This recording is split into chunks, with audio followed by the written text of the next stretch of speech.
This is the Six Figure Home Studio Podcast, episode 81. You're listening to the Six Figure Home Studio Podcast, the number one resource for running a profitable home recording studio. Now your hosts, Brian Hood and Chris Graham.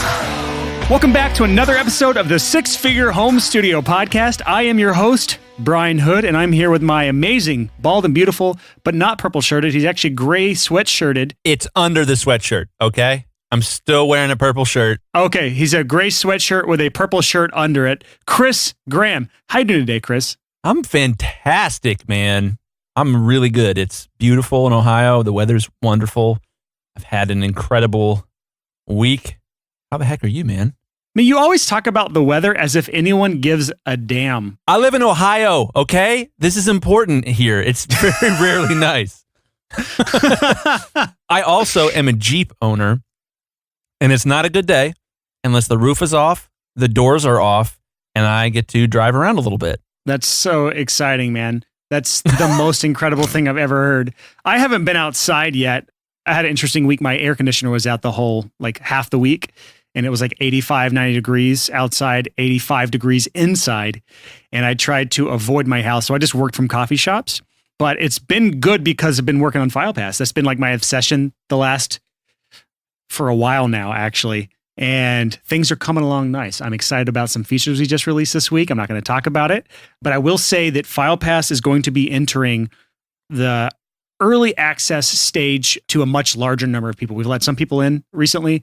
We're about to open up applications for even more people to join early access. So if you're interested in that, quick plug, go to filepass.com. If you're confused with what I'm talking about, long story short, this is a software similar to Dropbox where you upload your songs, you send them a link to their songs, they can listen to their songs, and they can add timestamp revisions to the songs without having to log in or do any of that crap. So it's really frictionless for your clients. And you can also put the songs behind a paywall so that they can't download until they pay you. That's my favorite part. Yeah, that's the quick and dirty part. There's a lot more to it. So if you want more info on that, go to filepass.com, request early access, and then you'll get a notification as soon as we open up more spots for early access. Here's what's amazing about that, Brian, is I think that FilePass is going to become an industry standard.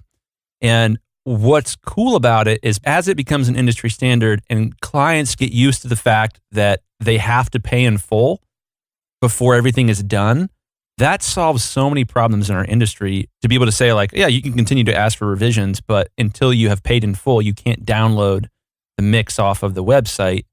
That's cool. Yeah, and just to note, about half our users don't even use our payment wall because they already get paid in advance. So that's an optional thing because a lot of people are already getting paid before they even send any songs to people. So that's the ideal world. Genius. Not everyone's at that point. Chris, I plugged FilePass in our pre-show banter, which is the first time I think I've ever plugged anything of mine in the pre-show banter.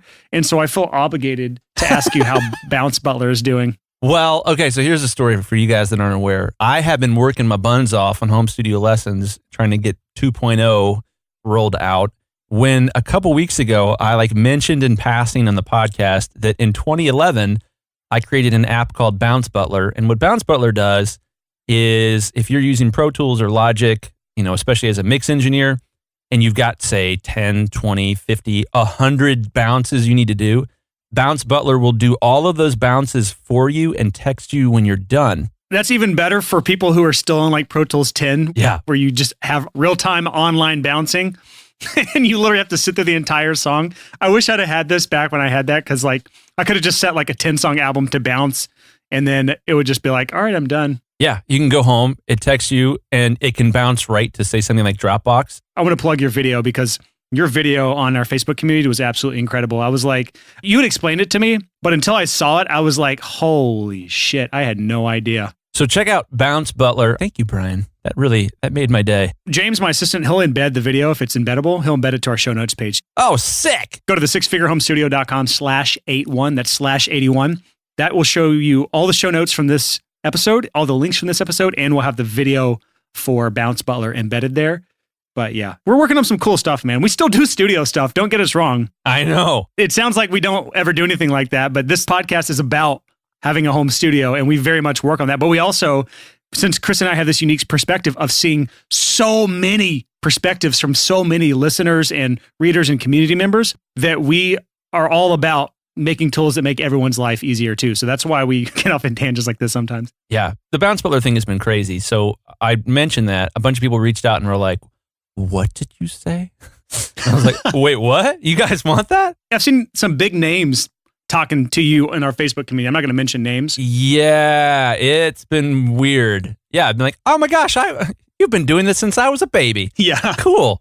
But yeah, so it's been kind of interesting. So we are doing a beta release here pretty soon. So we're looking for people to apply to be part of the beta program. So very similar to FilePass. It's like, Yeah, exactly. you got to apply to get in because we're looking for the right people. Yeah, it makes sense. Yeah, so and then the hope there is people will watch the video, apply to the beta program. I will send them a version of Bounce Butler, and then eventually it'll leave beta and go into alpha, and I'll charge some money for it or something.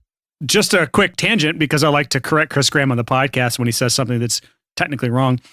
Alpha comes before beta, so beta is actually a more done version than alpha. So you'd actually be regressing the version to go to alpha. I'm in alpha right now then. Yeah, you are. You're in alpha right now. Okay, I didn't know that. See? It's okay, boo. These are all new things to me. We can cut that out if you want, actually. No, that's totally fine. Okay, good. I want people to know that I am developing a piece of software.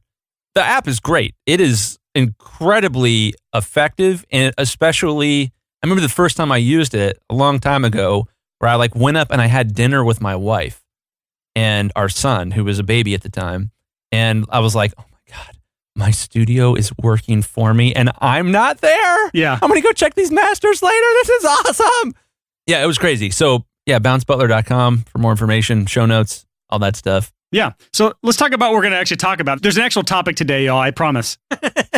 So today is kind of a sister episode to last week's episode. Last week, we talked about how to get more clients through your website. So it's all about how to build a website that will actually convert a visitor to a customer and all the issues that can keep that from happening, all the friction points. And if you haven't listened to that, go back and listen to that.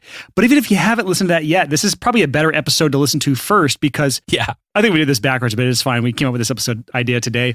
Most people really struggle with the first part of this equation, which is how do you get traffic to your website? So how do you get actual people to come to your site so that you can then see if it's even effective in the first place? So this episode, we're going to talk about just a bunch of different ways, both paid and free, that you can get people to come to your website and ultimately learn about your studio. This is about creating awareness for your studio. Yeah. Well, let me start us with a story from my own life. I love your stories, Chris. This is why you're on the podcast, because you tell stories. I just tell people what they should do, and stories are way more effective. Chris Graham, the story man. So Yeah. when I was in college, I started mastering. Actually, it was right after college. And my mentor was like, dude, you're good at this. You can do this for a living. And I was like, ha, no, I couldn't. And a few years passed, and I had an idea for the before after player that's on my website.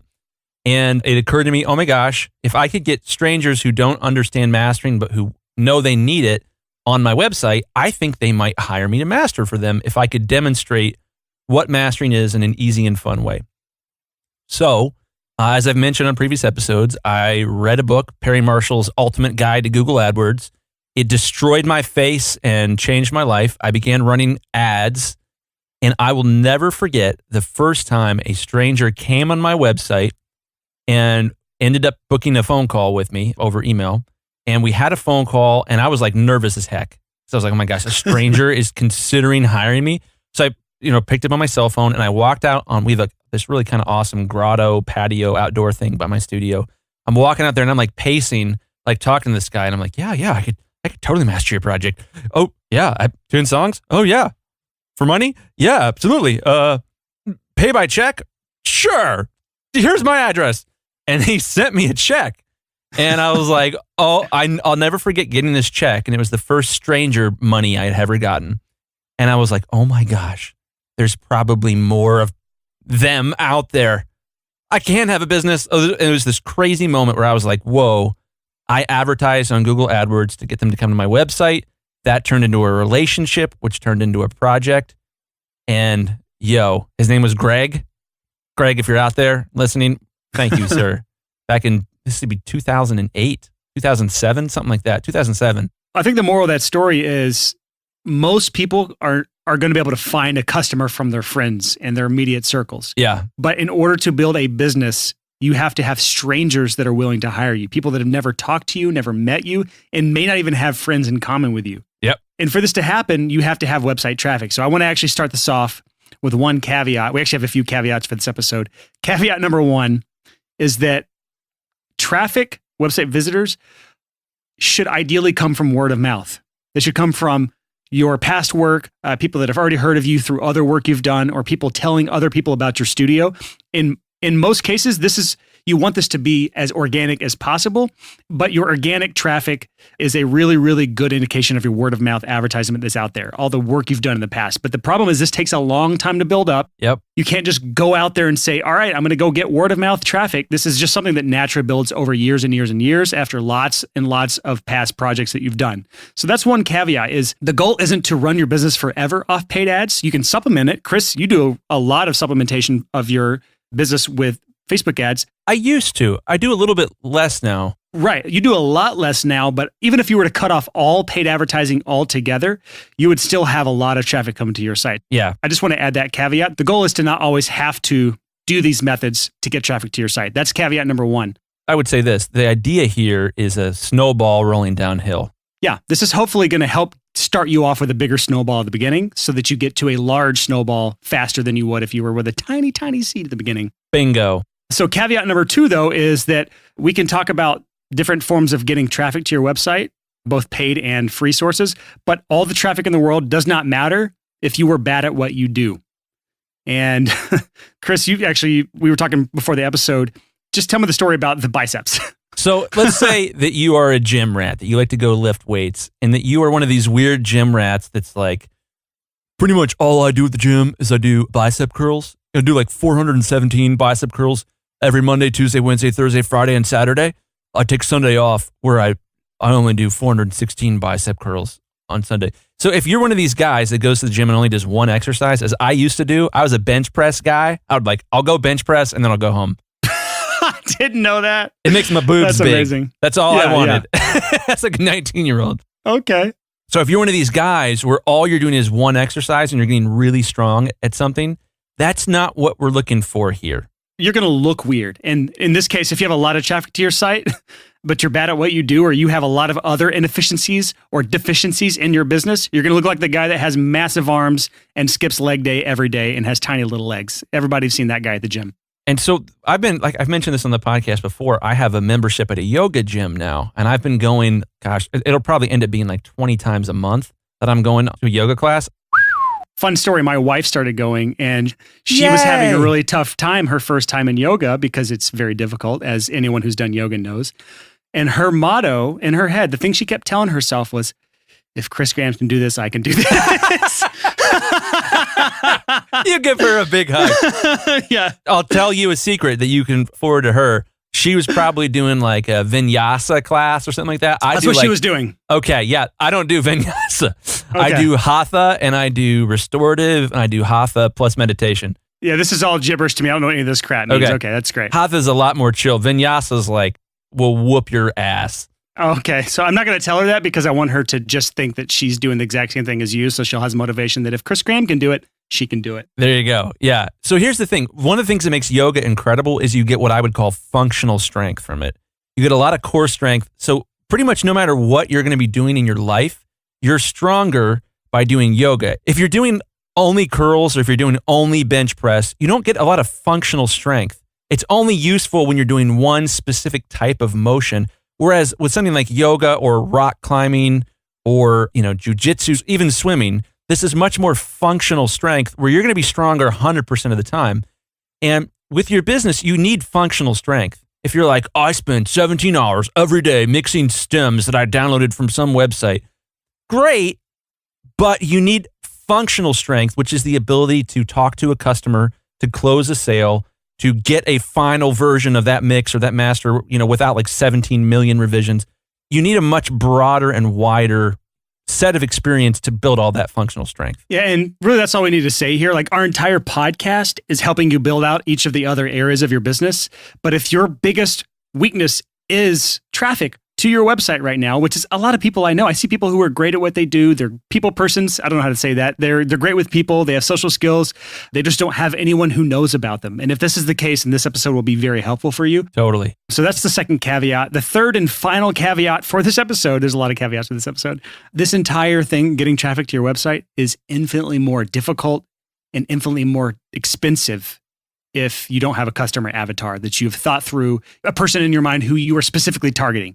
The more specific you get, the easier this gets. And we haven't surprisingly talked about this on the podcast before. So surprise, next week, we're going to talk about how to create a customer avatar, the type of person that is your ideal customer, so that you can target those specific types of people on some of the things we're going to talk about today. I know some of you are listening to that and you're like, what? Customer avatar? What the heck is that? An avatar is such an important concept to have, where if you're like, look, my ideal customer is a 23-year-old college student with an acoustic guitar who likes to write songs and who listened to too much Dave Matthews as a 13-year-old. Okay, that's your ideal customer. Here's the next question. Where do you find more of those? That's marketing. If you can figure out who your avatar is, you can figure out where your avatar is, which means you can start to market. If you don't know how to do that, if you don't know what your avatar is, then you're just like, hey, everyone, I do audio. And that doesn't work super well because it's crazy expensive. If you have an avatar, and we'll talk much more about this next week, then all of a sudden you can start to target your ads and not spend a bunch of worthless money on paid advertising, which in my opinion is the biggest mistake people make. So let's get into this. I just counted them up. We have 12 different things on this list. So we're either going to cut some things or we're going to have to breeze through this list because there's just so many different ways that you can get traffic to your site. But we're just going to start from the top, work our way down, and however much time we spend on a point is how much time we spend on a point. But we got a lot of stuff to cover. So let's first cover the free methods of advertisement, because most people, if they don't have traffic to their website, then they don't have a lot of paid customers. If they don't have a lot of paid customers, they don't have a lot of money to reinvest into ads to get more traffic. So starting with the free methods of getting more traffic to their website. So free is a deceptive term when it comes to marketing. A lot of people fixate on like, well, I only want to do free types of advertising because, it's good to save money, which is a really, really dumb blue collar way to look at stuff. I don't mean that in an offensive way. My whole dad's side of the family is blue collar and it's a huge part of who I am. But there's a lot of like cultural blindness when it comes to marketing. I'll never forget when I first got into paid marketing, I printed out Perry Marshall's book at a local print shop, and the guy who owned the print shop was like, spending money on marketing, that'll never work. It was like fuel in my tank where I was like, you're, oh boy. So this idea of free marketing, and I want to bring this idea in here, there's no such thing as free marketing. That's true. It always costs something. It might be your time. It might be effort. It might be that you need to learn a whole lot for you to be able to do this effectively. It might be that you need to try a lot of things, which inevitably waste your time. And the thing I want to remind you guys of here, money is not a scarce resource, but time sure as hell is. We're all going to die. We're all going to run out of time. Many of us will leave money in our will. Most of us will never absolutely run out of money. We're going to die with money in the bank. So you got to keep in mind, there's no such thing as free. So think about that first and foremost. Where do you want to invest your time? It's more valuable in many cases than your money. Yeah, so let's start here with the first, and again, we use the word free loosely here because it's not really free. This first item on the list is cold outreach. And first of all, what I mean is if you find a list of clients that you want to contact on the internet, I have multiple resources where I walk people through this. One of them is my webinar. There's some YouTube videos out there. But finding a list of your ideal clients and then reaching out to them on social media or through email. And this is a one-to-one thing. This is not very scalable, but this is a way for you to target people more directly. And the reason this is on this list of getting people to your website is because if you are ever sending a message to somebody or an email to somebody, you always need to make sure there is a link to your website, either in your email footer or in your profile if this is social media, because every single person, if they get an email from someone, the first thing they're thinking is, who the hell is this guy? And they're going to go look you up and they're going to go to your website. And then now you have that person as a website visitor. And I can guarantee you, if you send out 100 cold emails or 100 messages on Facebook that don't somehow end up in the message request folder, I would actually really recommend just doing email, not social media for that specific reason. But if you send out 100 emails to potential clients, and you're getting no website traffic up to that point, you're going to start to see trickles of traffic on your site from people that are looking and evaluating you to find out who you are. So this is one way. It's not very scalable, but this is a good way to get started if you are trying to figure out how to get people to your site. And this is free. It takes time, but it is a free way of doing this. Well, and let's pause on this and let's talk about the golden rule. Let's try to put ourselves in our customer's position and let's try to treat them the way that we would like to be treated. So let's say that you do a cold outreach and you send an email to a potential customer. Brian, your idea about having your information in the signature of your email, genius. This is an information buffet, an advice buffet. If you don't have like links in your email signature, you should absolutely do that no matter what industry you're in. But here's the thing. If I get a cold outreach from somebody and let's say I open it and let's say I read it and let's say I think, this person seems interesting. What do you think the next thing I'm going to do is, Brian? I'm going to go to the website to see if they're good at what they do or not. Let's say you went to their website, it looked great, but you don't know who this person is. You don't have any mutual friends. You don't know anybody. What would you do next? I'm going to Google them. That's exactly what I would do. So here's the thing. If you're going to do cold outreach, here's my advice to you. Google yourself. Ooh, I'm actually going to do that right now. Case in point, if you're thinking about working with me as a mastering engineer, Google Chris Graham mastering or mastering engineer Chris Graham and see what pops up. It looks good. Mine looks good, kind of, sort of, because I have this sidebar for Wikipedia. I actually have a Wikipedia entry, which is really interesting to me. But what doesn't really work is the first thing on Google when I open an incognito window is Brian Hood, husband in Colorado Springs, fatal attraction murder, gets parole. Yeah. Well, congratulations, Brian Hood, on your parole. Yeah. Yeah. Sounds like you might be into some weird stuff there. Yeah. If you type Brian Hood producer, that doesn't come up. So in my defense, it's not all doom and gloom. When I was in high school, I think I've told this in the podcast before, there was another gentleman from Dublin, Ohio named Christopher J. Graham, which is my full name, for those of you that didn't know. We have talked about this on the podcast before, but it's still funny and worth repeating. Murderer. Yeah. You make a really good point, and that is people are going to Google you. So if you start doing cold outreach or really even any sort of advertising or any of the other things we're talking about, people are going to start Googling you, and this is a really important thing to figure out. But cold outreach, that's just one of many ways we're going to move on from this, but finding a list of people that you would like to potentially work with and sending them an email. Now, what you say in that email can vary. I'm not going to get into that because that's a completely different topic. I actually have a 60 or 70 or 80 minute workshop just on client relations, just on what to do to push someone from a complete stranger to someone who's interested in you, to someone who might actually want to work with you, and then someone to actually pay you. And it's a whole other thing. So we're going to have to, maybe I'll put a link to that in the show notes at the sixfigurehomestudio.com/81. But let's move on because that's just one of many ways. The second way on our free list here is honestly one of the most obvious, but also one of the most difficult, and that is starting a blog. We've talked about this in the past. A lot of things we've actually talked about in the past, but in the context of building website traffic, one of the best ways to get clients is to add value to them before they hire you, to give them a win of some sort. And one of the ways that you can give them a win is to write content that is helpful for them in their specific situation.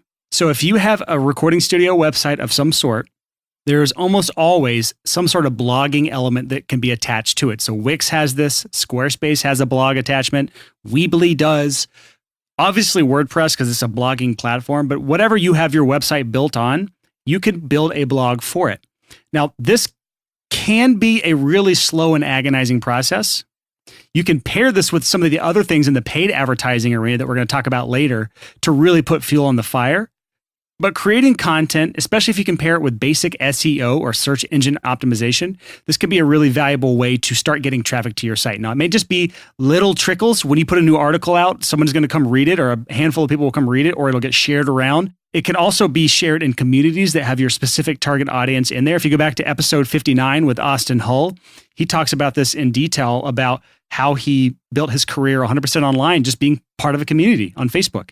Now, he built this community, but a lot of that, I can guarantee you, if he hasn't done this in the past, he has paired blogging with this. He has created content that's valuable for his audience, his ideal customer, and he's shared that in his community. So this can be paired with other things to be multiplied, but this is a really, really good way to add value to your potential clients before they ever hire you. one of the important things to keep in mind with blogging, and especially with SEO, is let's say you are a studio in Denver, Colorado, and that you do the mothership model. We've talked about this before. You produce out of a home studio, but you often go to bigger studios to track live bands or drums, and then you come back and do overdubs at your place.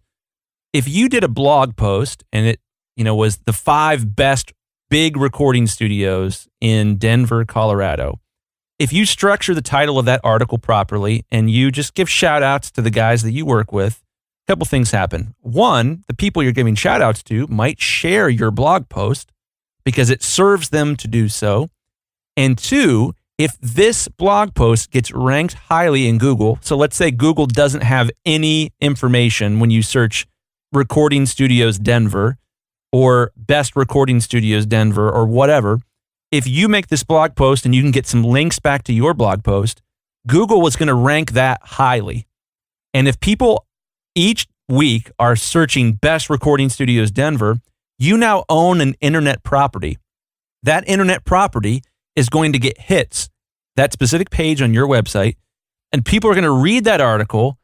And if you've got a pitch at the end of in a cool softball way of when I'm producing bands, we often will record drums at this studio and we'll often record, whatever at this studio, yada, yada, yada, yada, yada. And then we, come back to my studio to record vocals because it's cheaper or something like that. No matter what you do, people are going to come check out your website, whatever website that blog is posted on. Yeah. And every single day, if you have picked the right topic and the right keywords and you've ranked well, you now have a property that's sending traffic to your website every time someone types that into Google. You don't have to do anything. It's a form of passive free marketing that from now on, you are going to get traffic because of that blog post.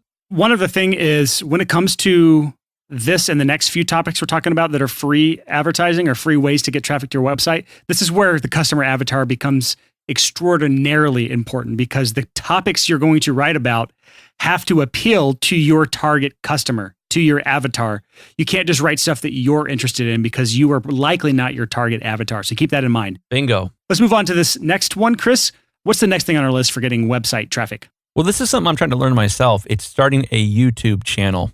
One of the things that I mentioned before about SEO is that when you're blogging, it's an SEO play. You're trying to get Google to consistently send traffic to your website by giving Google what it wants, which is content.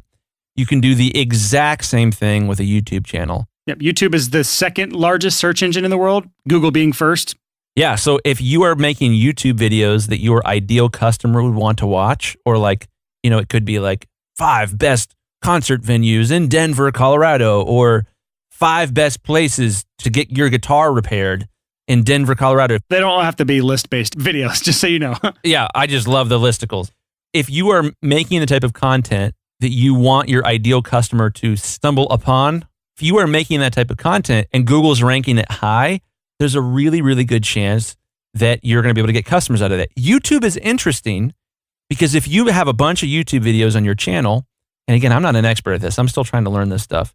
If you have a bunch of YouTube videos on your channel and someone stumbles across one of your videos as part of an SEO play that you've made, and they watch the whole thing and they like it or thumbs up, one, they might subscribe so they get future videos from you. And two, Google's going to begin recommending your other videos to that person. Oh yeah, you get that algorithm juice. Yeah, you get that algorithm juice. And now all of a sudden, you are starting to get free exposure all day, every day. And so someone like Graham Cochran is a perfect example of this. We had him on the show back in December. When Graham Cochran started making videos 10, 12 years ago, he built all these internet properties. And when you Google mastering in Logic or how to mix vocals in GarageBand or stuff like that, he pops up most of the time with some sort of result, which pulls you into Graham's ecosystem. And now Graham eventually is able to turn you into a customer, hopefully, by getting you to take one of his courses. So YouTube and blog posting are about creating properties that will passively push traffic to your website from here on out. Another thing that's important about this is the consistency with it. I'm going to use Graham Cochran as an example. Again, he recently started a podcast, which we're going to talk about next, and he has a YouTube channel for his business brand, just Graham Cochran.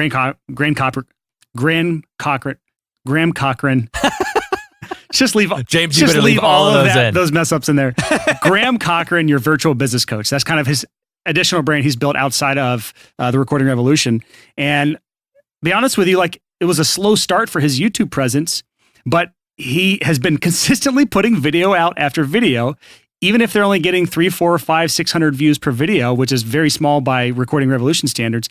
But he's been slowly growing that over time, and now it's starting to gain traction, especially with the launch of his podcast. And it's interesting to watch his numbers grow over time, just slowly and steady. Over time, he is growing that, and it's all due to consistency. He's not worried about whether or not it's a lot of views or little views. Over time, he knows he's growing it. And I think that's what most people fail at the most, is they give up before they can ever gain traction. So it's like a year in or more on his YouTube channel, and he's just now starting to gain some really good traction with that. And now that anyone finds his video on YouTube, it comes back to his catalog and they just binge all of his stuff. So just something to keep in mind is consistency is what wins in this area, but this is also what makes it not really free because it takes up your time. It's a lot of work. Yeah, this is time you could spend recording more artists and making money and then going into the paid advertising area. So keep that in mind when you're trying to balance these free methods with paid methods. Paid might make more sense in the long run because you might have more money than time. If you have more time than money, then the free ones are the ones that make more sense to get more website traffic. Okay, so the final one on the free list is podcasts. And it's so damn similar to a blog and a YouTube channel for all the same reasons: SEO ability, the ability to add value to your ideal customers. What else is there to say about podcasts that we didn't say about YouTube or blog? Well, a podcast is interesting because a podcast is by far the easiest type of media to create, especially if you have a really, really smart co-host. Or, I mean, we're in the audio world, so it's easy to create from a technical standpoint too. Yeah, that's true. It's a lot less scary to have your voice on the internet than your face in the video and all that stuff too. Yeah, I'm still getting over my make YouTube videos phobia, but I never get nervous recording a podcast. The thing about a podcast that's interesting is if you can build an audience of your ideal customers, podcasts are especially good at building trust. Ooh. If you can get someone to listen to you for an hour, you feel like you know them. I love the podcasts that I listen to. Seth Godin, oh my gosh. I feel like I know you, Chris. You do know me, Brian. Oh, okay, that's right. We've both had people come up to us that they just know way more information about us than they should know. And it's because they've listened to like 80 plus episodes now of this podcast, and they've just heard so many little tidbits about our lives. All that to say, like, you build a very different relationship in a podcast than you do on a YouTube channel or a blog article. It's a completely different thing. The numbers are smaller, but the quality is much, much better. So for the type of client that you might be targeting, they may be huge consumers of podcasts. And even if they aren't, you might can just target just a small, tiny niche of people in your ideal customer group who listen to podcasts, and you can help them solve specific problems by interviewing experts for those problems that you're trying to solve. And that might be enough listeners to sustain you in the long run and to get people to check out your website, book a call with you, or get a quote requested, or whatever you're trying to do on your website. Podcast can be a good avenue for that. So it's worth mentioning on here under the free, but not really free methods of getting traffic to your website. So this brings us to an interesting transition to talking about paid forms of marketing. And this is a good jumping off point for me because I've done both extensively for my mastering business. Yeah. I have spent considerably more on marketing my mastering business than I have spent on my house. I've spent a lot on my house. And so the interesting thing here is that I've pulled back from paid marketing as this podcast has exploded in popularity. So to kind of explain this to you guys, I'm a mastering engineer. My ideal customer is a producer or mix engineer. And guess what our largest demographic of listeners of this podcast is? It's producers and mix engineers. How amazing is that? Oh, man, you would think that was almost on purpose. And so it's been interesting. I've tried to make a lot of different types of content over my career, and some of them went okay. This podcast just was like, just exploded. It was crazy. And we had never, ever, ever saw this coming. Our goal was that we would be 10% of the size that we were, I think, a year in. Yeah. We're well past the 250,000 downloads point at this point. Wow. Crazy. That's insane. Yeah. And so that's you're throwing off my vibe. Sorry. I didn't mean to distract you with statistics, man. You're overwhelming me with like, whoa, that's weird. So the big thing for me is, I made a living getting strangers to hire me by running ads all over the place and then doing a free mastering sample for them and then having a conversation on the phone and then end up working with them like again and again and again. That was intense. Running paid ads is very challenging. Making content, free content, is also very, very challenging. But the thing that's interesting about making content is if that content takes off, if it catches on, it can be wildly successful. And so that's one of the reasons I've pulled way back from paid advertising as this podcast has grown.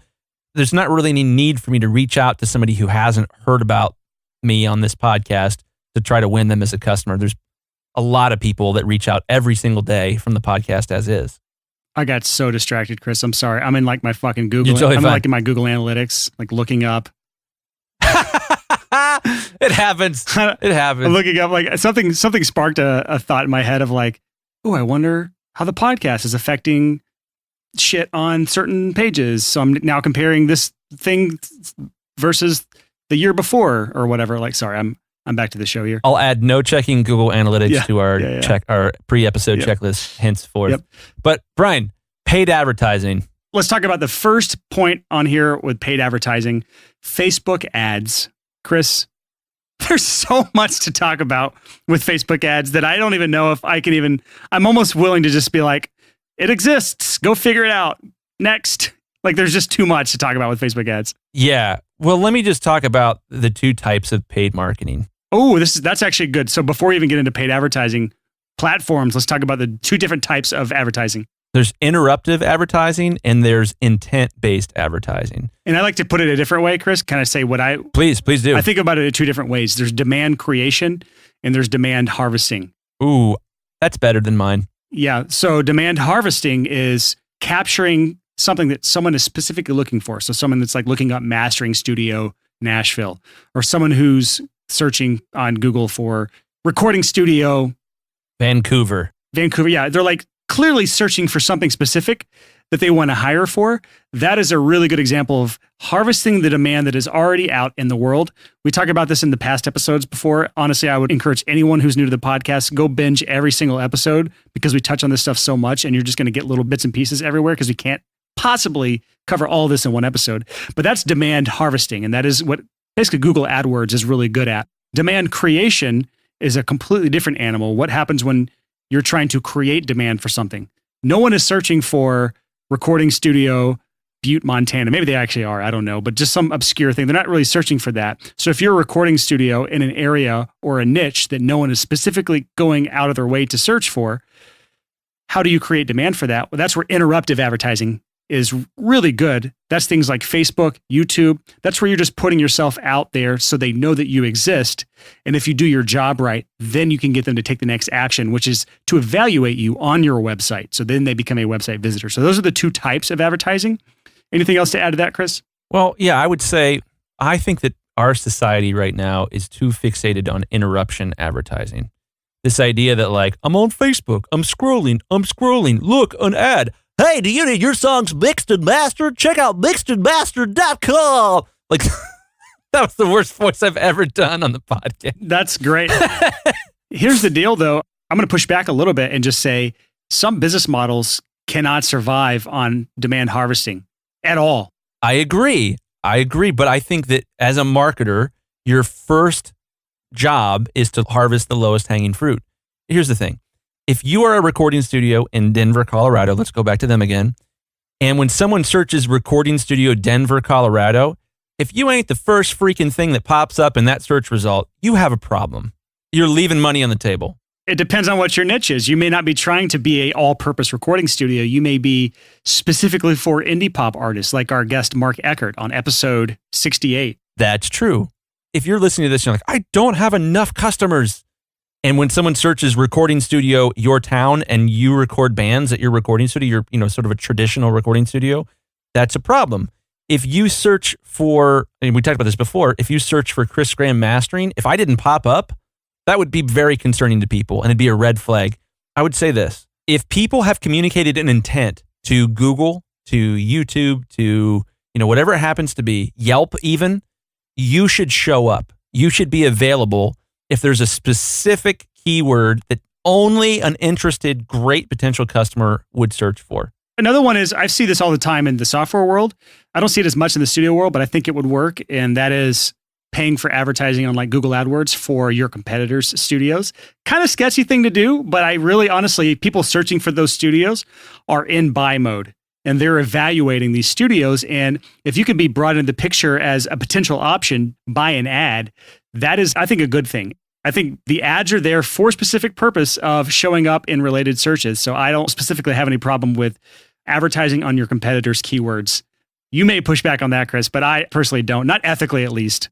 Yeah, I mean, I would have to say I have done that once or twice. But typically, if I was doing that before, it was like, on Lander. Yeah. You're trying to save them from a terrible mistake. Yeah. Don't do this. You'll ruin everything.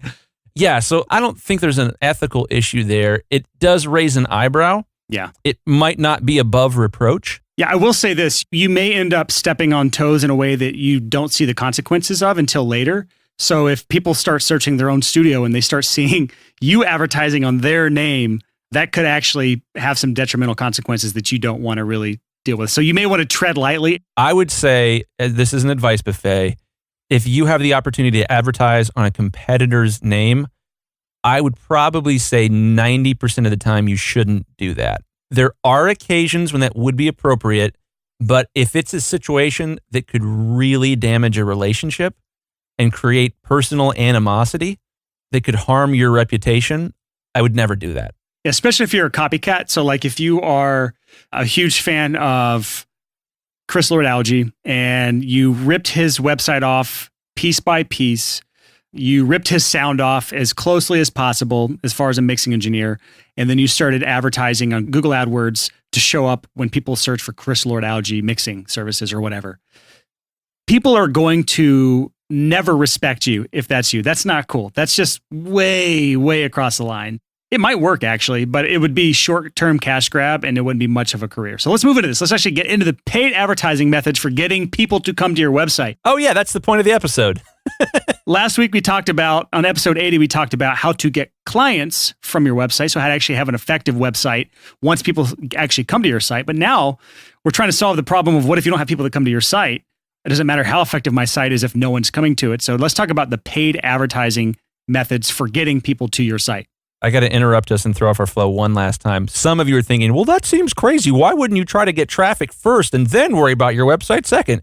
Because you should never pay to send traffic to a website that doesn't convert. Oh, God. Yeah. No.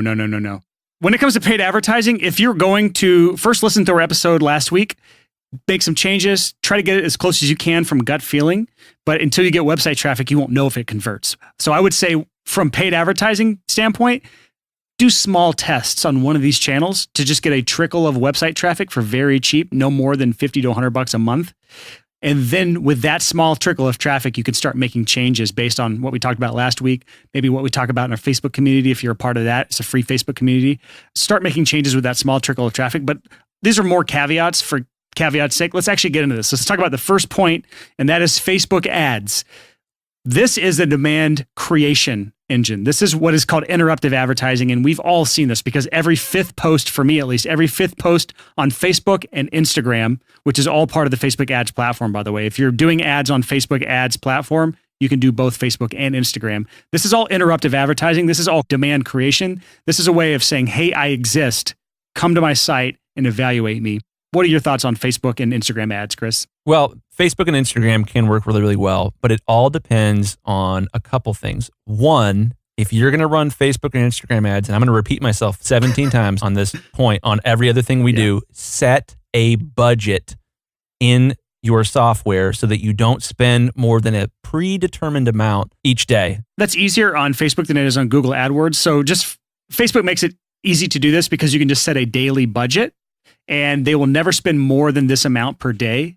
And then you can just go in and cut it off when you feel like you have either failed or you've learned what you need to learn and you can adapt and adjust and pivot to something else. But if you try to set a set budget, they have a really high minimum, like $300 or $500 minimum on like a set budget to where you can just say, I want to spend only this amount. And after this is gone, stop spending. it takes actually a lot of money to do that. So I just recommend people start with a minimum, which is like $1 to $2 to $3 a day, and just go from there. Yeah, that's definitely what I would recommend to every single person that's thinking about dipping their toes in this. Start small. And I would say the other thing is that as you are thinking about advertising on here, the thing you need to understand with paid marketing is something called targeting. Targeting is deciding who is going to see your ads. Targeting is, outside of setting a budget, is the most important thing because you want to make sure that only your perfect potential customer will see your ads. And again, this goes back to what we're going to be talking about next week on the podcast, which is creating your customer avatar so you know who you should be targeting on these ads. Because if you don't have a customer avatar, you might as well buy a Super Bowl ad because that's about what it's going to be like. Totally. Well, and here's the thing with a Super Bowl ad. A Super Bowl ad is very expensive. And the reason for that is that most of the people that will see your ad don't care about your ad. So if you do like a men's shaving razors or tennis balls or whatever it happened to be, the people who watch the Super Bowl are really varied. It's such a wide demographic of people that only like maybe 10% of the audience is going to think, wow, I should buy that. And because of that, you still have to pay for the other 90% of people, and it's very expensive. Targeting with paid advertising is extremely powerful because you can make sure that the only people who will see your ad are potential customers. So it's much, much, much, much cheaper. So Super Bowl ads, if you notice the type of people that are buying ads on the Super Bowl, it's Pepsi, it's Coca-Cola, it's Geico, it's maybe a razor company of some sort. It's people that have a very, very broad market. It's actually different. A lot of the people that watch are the target customer because it's such a broad topic. Everyone in the world that doesn't have diabetes is a Coke. Actually, they have Diet Coke. So everyone in the world is a potential person for Coke or Pepsi. Not me, Brian. Not me. Any man that can grow facial hair or women that grow leg hair or whatever are razor companies target. What do you mean gross? Women grow. That was just a weird way to quantify the maturity of a female. But can she grow leg hair? We're not cutting that. Screw it. We're leaving it in. But yeah, you see the point though is these are companies that have very broad markets. Your recording studio is not going to be interesting to like anyone at the Super Bowl. So it would be the biggest waste of money of all time. But to bring that back down to Facebook, why Facebook is so powerful and why we like it so much is because you can just say, I only want to target men between the ages of 21 and 28 who listen to these bands. And who can grow leg hair. And who can grow leg hair. Exactly. That's coming in Facebook's update in 2047, I think. You can even their targeting algorithms are so crazy. It's actually really creepy. It's like people who are about to move, people who have just moved, people who are expecting, people who earn more than this amount. Like Facebook knows way more information than you even know about yourself half the time or about your family members half the time. And you can use this to your advantage to advertise very specifically. Yeah, it is really impressive. And you can do some really, really, really amazing targeting, even geographically. So you can say, hey, I only want people that live within 10 miles of here to see this ad. So case in point, I got to do a Six Figure Home Studio shout out and salute to my dude, Will Carlson. He is a music producer here in Columbus, Ohio. Googling him right now. He does an exceptional job of this type of stuff. He runs targeted ads to potential customers on Instagram and Facebook. Is this him at willcarlson.co? Yeah, dude is awesome. And so Will's ads are only seen by people he thinks are great potential customers, and he does a really great job at this. So that's one of the things to keep in mind is you're doing this paid advertising. The targeting is everything. A lot of times I'll see people that are like, yo, I'm going to do paid advertising, and they'll just target everybody. You have to niche down. It's debatable whether you can be successful in our industry without niching down. It definitely helps. There are people that have done it without niching down. But man, if you try to do paid advertising without niching down, good freaking luck, dude. Yeah, he's got a good website. So you said he does retargeting or just local targeting ads on Facebook? I'm not sure exactly what his targeting settings are, and I think he probably wouldn't want to tell anybody that if he did. Maybe we'll get him on the podcast and just grill him about how he does his ads. His site looks great, though. He's good on Squarespace. He sets it up just like I like. So I will also shout out to this guy. Great job. You will probably see his ads on Instagram tomorrow or the next day. I didn't hear half of what you said about him, though, just because I was listening to his portfolio while you were talking. So I was like, he's got some good stuff. Well, he he does a good job of targeting. And I think on this note, we should probably move on and talk about Google ads. Yes. Yeah. So Facebook ads are my bread and butter. I do a lot of Facebook ads, and I love Facebook ads just because of the demand creation element. But Google ads is all about demand harvesting. We kind of talked about it before this section. And this is what you are an absolute master at. I think I've spent $5 on Google ads in my life. Couldn't figure out what the heck I was doing and just bounced. Chris, let's talk about Google ads now. Google ads are interesting. The simplest form of a Google ad is a Google search ad. So let's say that somebody wanted to hire a voiceover recording studio in Denver, Colorado. How's that sound? Denver, hey. So let's say you wanted your ad, which would show up and say, it'd be like a text ad. So it looks like a Google search result. So it'd say like, want to record your songs? We're the #1 studio in Denver, Colorado. Schedule a free tour today. That sort of thing. So you could run that ad and it would only show up when someone searched Denver recording studio or Denver, Colorado recording studio, or even like, Boulder, Colorado recording, whatever. You could make sure that the keywords that someone would type in to find that would communicate intent. Anyone that types in recording studio Denver is looking for a recording studio in Denver. And guess what? If they click on your link, they are very likely to convert because the timing is right. They're looking for it right now. And the demographic is right. They're in the market for a recording studio in Denver. Well, I want to pause here for a second and give a little tool tip for people. I use something called Keyword Keg. You probably know like a million other tools like this, Chris, but it's a Chrome extension that will, when you Google something, it just shows you the amount of search traffic that you get on that specific search term. So I put voiceover studio Denver, 0 searches a month, $0 cost per click to advertise on this. But on the right sidebar, it shows related keywords that actually get search volume. So recording studio Denver gets 1,000 searches per month, and ads are costing on average $5.29 per click. That's very, very high. Someone's running ads. There's a bidding war going on over there. Yep. But if you go back to what we talked about last week, the higher converting your website, the more you can spend per click to come to your website. So I guarantee you, whoever's bidding this high has a really, really, really good converting website because they are getting more people to buy from each click. If it takes 10,000 clicks to get one customer, you're spending over 50 grand to get one customer. If it takes 10 clicks to get one customer, that only takes $60 to get one customer. So you start to see how important last week's episode is with all of this stuff.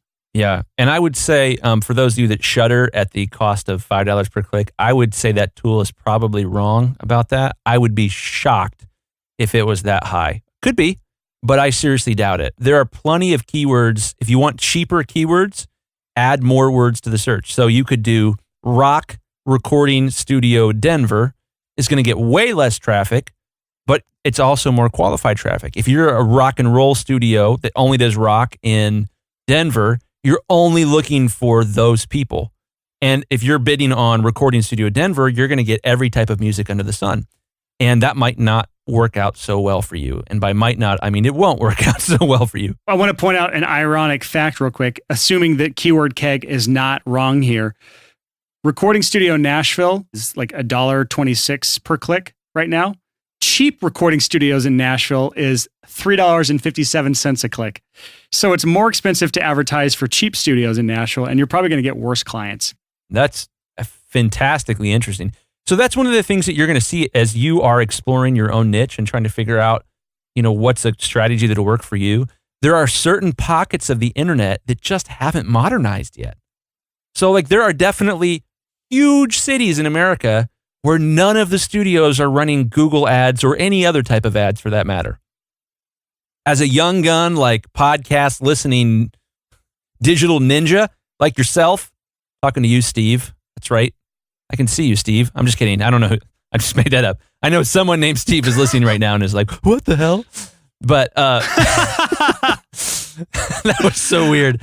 Anyways, I love that. Steve, what you can do is you can begin to run ads on your studio and you can eat the lunch of these old geezers that are running ads that have not modified their actions to meet the demands of 2019. Yep. We're going to actually speed up on these just because I think Facebook ads and Google ads, I actually think 80% of all digital marketing is spent on those two channels alone. Yep. So that's where you're going to find Absolutely. probably the most competitive places to advertise on. So some of these other places actually might be a little easier to get cheaper clicks, better targeted traffic, depending on who you go to. But let's talk about YouTube ads, Chris. You are an expert in YouTube ads. Is this all rolled in with Google Ads? Is this a separate platform? How's this done? Yeah. You can run ads in YouTube through the Google AdWords, which is now Google Ads, through their platform. YouTube ads are very powerful because video is very powerful. I would say the number one form of advertising that I've done over the years is YouTube ads. I've significantly pulled back now that I've jumped a little bit more into the free advertising content creation podcast boat. But the YouTube ads can be very powerful because the targeting gets a little more interesting. You can target with demographic information better than you can in Google search results, as well as there's a whole lot of crap you can do that would take me an hours to explain in YouTube. But YouTube is particularly interesting for remarketing. If you put a Google remarketing tag on your website, you can be sure that if somebody searched for Recording Studios Denver and then came to your website through an ad, that piece of code would then tag them. And then now the next time they're on YouTube, you can run an ad and say, hey, when they're watching videos about music, show them an ad for my studio. And it's kind of this interesting thing where you could do a tour. It's actually a really good idea for a remarketing ad. Yeah, it's very powerful stuff. People have already evaluated your studio. Like that guy, who was the guy you just gave the six-figure home studio salute? Will Carlson. Will Carlson. I just went to his site. He had a pixel set up on his site. If I was evaluating him, listening to his portfolio, and I got distracted because I'm on a podcast right now and maybe I wanted to work with him, but I forgot that I went to his site, all of a sudden a video pops up where Will's like, hey, I'm Will. Come check out my studio. I'll give you a tour real quick. Now I'm sucked in. I want to see this dude's studio because I just looked at his site earlier today. So that's a very interesting thing that I haven't really heard of before, is using a video tour of your studio as a retargeting ad. Yeah, I mean, absolutely do that, guys. That's a powerful strategy. It's a little hard to implement because you need to learn a little bit about, putting code in your website and then how to use Google's interface. But man, this skill is powerful. And honestly, I know a lot of people who have learned how to do this for their small business and who have ended up doing this as a service, setting up ads and stuff for other businesses, because there are so many businesses out there that are like, oh my gosh, please teach me how to do this. I've done this. I've done consulting for businesses that are trying to figure this stuff out. They'll, bring me in for an hour or two and I'll be like, hey, have you thought of this? Hey, have you thought of that? I don't do it very often. It's not something that's a major part of my life, but I know for a fact there are a lot of businesses trying to figure out how do we do this?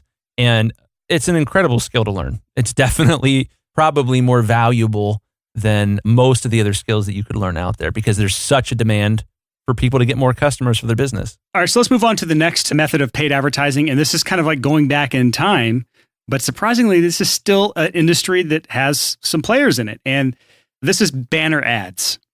You've probably experienced these as little banners that are at the top of the page or the sidebar. You see these on message boards or blogs. Or Gearslets. Well, that's a message board, but whatever. You see these less and less because, people like me, I use AdBlock, a Chrome extension that blocks those. And so I rarely see those, but they still exist and people still click them, surprisingly. So the best part about banner ads is that you can, a lot of times, go directly to a website that is appealing to your specific type of customer, and you can pay for banner ads on that website.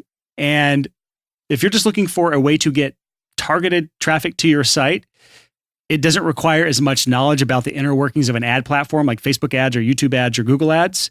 It just requires upfront capital, understanding which sites are going to send you the right kind of traffic for your studio, and to create some sort of appealing banner that people will click on. Well, and there's two ways you can do this. I got to confess, I'm not heavy into banner ads. I've tried it many times and I've never really been happy with the results. That's just my business. Marketing is different for every business. It can also be called the display network in Google. Like I mentioned, there's two ways to do this. You can get your banner ads on a bunch of websites right through Google Ads. One of the other things you can do is, let's say you are a recording studio in Toronto and there's a website in Toronto with message boards and stuff that all the musicians are on all the time. It's like the main community hub. If you reach out to the owner of that website, you can negotiate with him a price to put your banner ads on his website. And then he will manually add those banner ads to his website. And you can be like, yeah, man, I'll give you $50 a month if you'll keep my banners up all the time on your website. And for some people, it might be like, oh, dude, $50 a month? Heck yeah. All right, that's a deal. Or $100 a month or whatever. And now all of a sudden, every musician in the town or in the city of Toronto that is using this website to talk about shows or talk about, writing events or whatever it happens to be, they're going to see that ad. You don't have to be digitally savvy to do that. You just have to find someone who has a website that's a community center and negotiate with them to get a banner ad placed on it. If I were going to advertise for my studio on a website for banner ads, I do metal and hardcore bands, which is heavy music, for those who didn't know. There's a website that I've been going to for years for all my metal news. And there's a bunch of other ones like this now, but this is one that's been around forever. It's somewhat popular in the heavy music scene. It's called Lambgoat, lambgoat.com. That sounds so terrifying. Yeah. On the site, there's a banner at the top. There's a banner on the side. And a lot of times they'll do a full page takeover with like the outside of the website is like this obnoxiously huge ad for something. Sometimes bands or labels will buy ads for that stuff. The type of people that go to the site are fans of heavy music, and a lot of those fans of heavy music are in bands. So I would say a large portion of the site are my ideal customers for my studio. So this would be a place that I would try them. I wouldn't spend a bunch of money. I would try to do the smallest package to start seeing the numbers if the website traffic that comes to my site is qualified or not. But that's a completely different conversation. Smallest package. Okay. I lost respect for you just now. Me too, Brian. If you go to the footer of their site, there's a link that says advertising, and there's some facts about this specific site on advertising. They say that we currently get 2 million page views per month. Our button ads generate hundreds of click-throughs within their first few days online. Previous clients include Sony Music, Roadrunner Records, Live Nation, and hundreds more. They just give you a few little teasers, and then you can just email them, and they will let you know how much the ads will be. So that's just something to keep in mind is banner ads are not dead. They can actually be really targeted for your style of music, depending on what you're trying to do. Well, and that's a great place for us to segue into this next item, which is sponsorships. If you find a website that's a community center that your ideal customer spends a lot of time on, you might be able to find other opportunities. It could be a radio station, a small like college radio station. It could be, a micro Instagram influencer that's got, 2,000 followers in your city that is like an authority on bands. Or it might be, there's a couple newspapers here in Columbus, Ohio that sort of revolve around like the entertainment scene. And you could totally reach out to them and put an ad in there. And you have to figure out whether this is a good idea for you. For some of you, this is the stupidest idea you'll ever hear in this podcast. For others, it's the best idea you'll ever hear in this podcast. And you got to figure that out for yourself. Yeah, everyone's in a different position. And for some sponsorships, I'd put influencer marketing under sponsorships, basically. You're going to an influencer. It's kind of similar. You're going to an influencer in your space, and they'll make a post on Instagram or a series of posts on Instagram or somewhere. But sponsorships can take a lot of different angles. So it's hard to really put that into one quantifiable category. It really is, yeah. You have to be very creative to figure that out. This is going to be out of left field, but we had someone recently in the Facebook group who posted a question.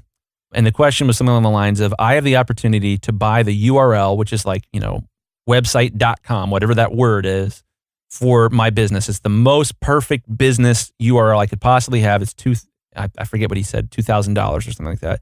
Is it worth it? And what was kind of interesting was people weighed in passionately. It was a poll. It was like 98% said no. Yeah. And what was interesting about that, it shouldn't have been a poll. Because anyone that says, yes, you should do this or no, you shouldn't, is making a blanket statement about all businesses everywhere. And that's really, really hard to do. My website, I wouldn't do this personally, but if I was in a situation where I could buy, say, audiomastering.com and rebrand Chris Graham Mastering for $2,000, might not be a bad idea because I will now rank really high anytime someone searches for audio mastering. See what I'm saying there? So it might be a good idea for his business. It might not be, but even that's in a way a form of paid advertising because what you're doing is you're buying an asset that then makes you look better to Google and that also makes you look more authoritative to potential customers. Side note, Chris, how did this apply to what we were just talking about? I don't know, but it's paid marketing in some way, shape, or form. Side note, that's how much we spend on filepass.com. There you go. Yeah. There you go. The next point is something that I'm dubbing referral networks. And a referral network is just a group of people who have agreed to send you leads, to send you paid clients, or to send people to you for a cut of the project. A friend of mine's doing this right now, very successful with it.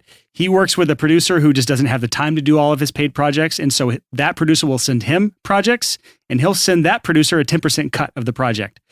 So you're getting basically clients, and you don't have to pay for them upfront like you do with paid advertising. You just pay once you've gotten paid. And this is really powerful because you don't have to put any upfront money when you get a client. You're paying after the fact. And I've seen very few people doing this, and I'm actually surprised by it because this can be a very powerful way of generating clients and leads and ultimately website traffic, which is what we're going back to for this topic. Anyone that is referred to is going to go to your website to look you up before they hire you. So this is all one and the same.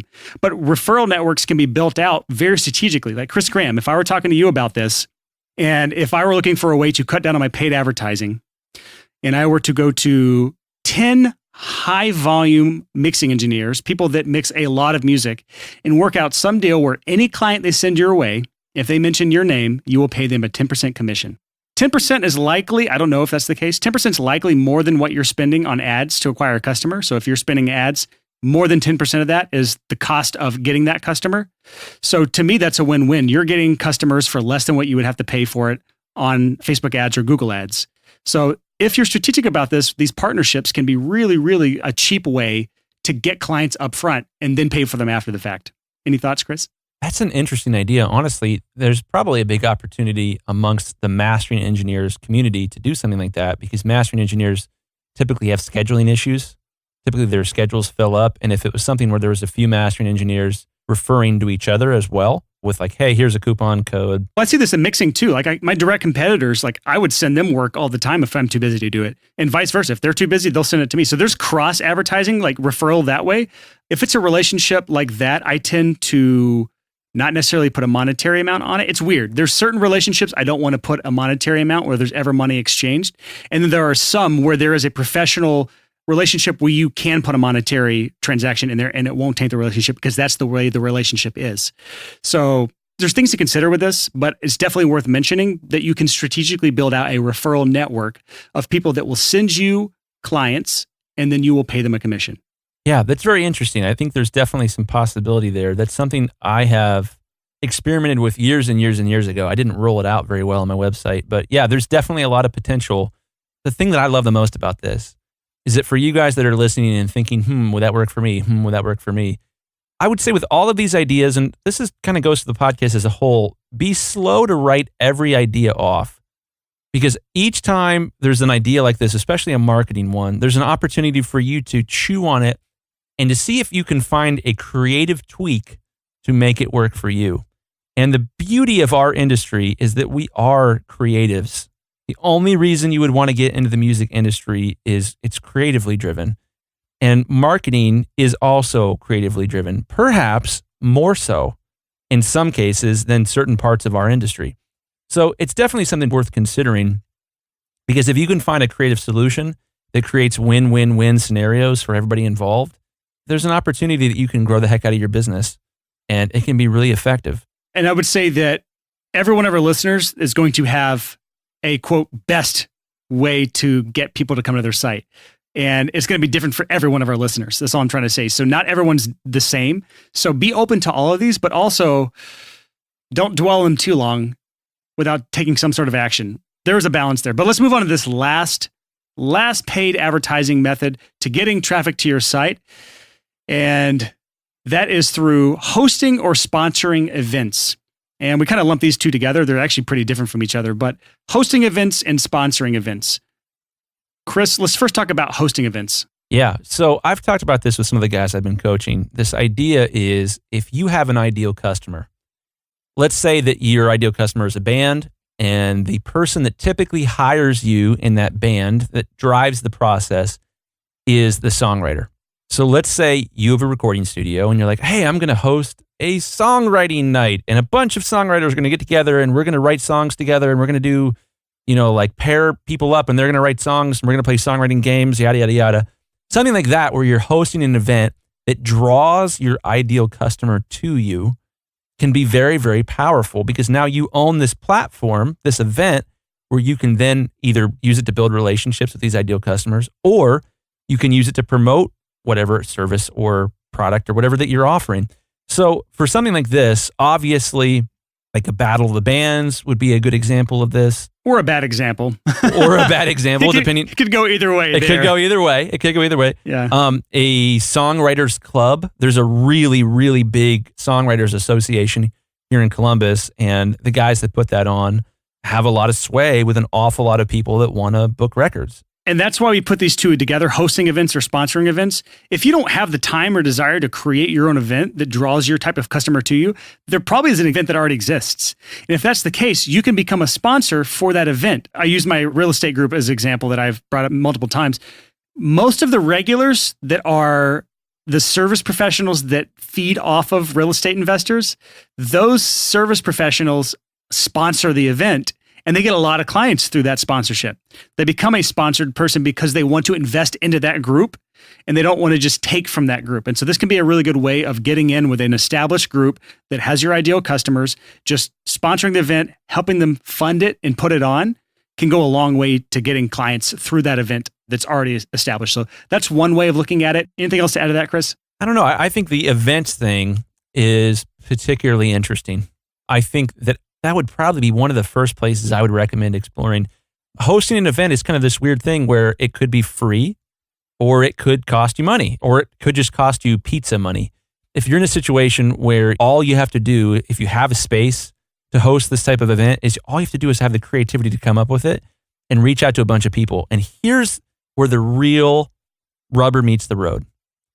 If you have been doing the cold outreach nonstop and you're like, hi, my name is Bob. I would like to record your record. This is an email. I will keep emailing you until you respond. Cool. Good for you. But that's not going to work. You're going to have a hard time with that. Yeah, with that approach, yeah. But let's switch it around.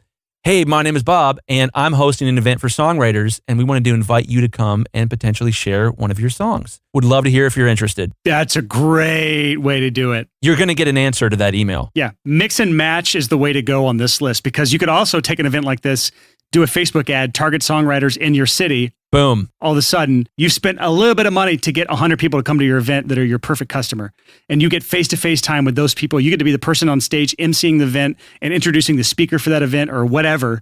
All of a sudden, you are the hub of this event that you spent a very small amount of money advertising on Facebook and then putting together. So these things can really be mixed and matched to get extra effectiveness. Yeah. And here's what I would say with this.